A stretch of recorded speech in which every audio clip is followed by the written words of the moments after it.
Là, j'étais en train d'expliquer à Cécile Duflot que le Pass Navigo était en fait en train de nous rapporter 34 millions d'euros supplémentaires par an.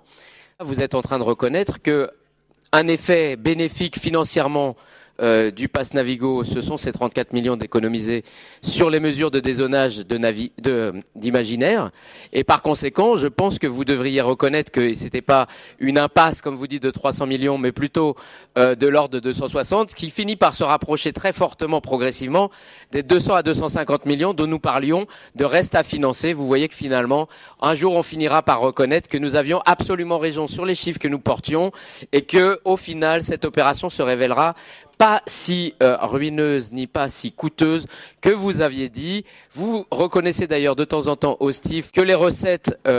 supplémentaires venues du dézonage du Navigo ont sauvé les finances du STIF en 2016, malgré les attentats, malgré les inondations et la baisse drastique du nombre de touristes fréquentant et d'occasionnels fréquentant les transports en commun, ce que disent aussi la RATP et la SNCF. Vous pourriez reconnaître que ces 34 millions n'ont jamais été comptés en effet financier positif dans les calculs qui ont été faits au STIF et à la région en termes de Navigo. L'explication de vote, malgré tout, c'est qu'on va s'abstenir parce que nous considérons malgré tout que ces 34 millions ne devraient pas être utilisés de cette manière-là en étant remis au pot, mais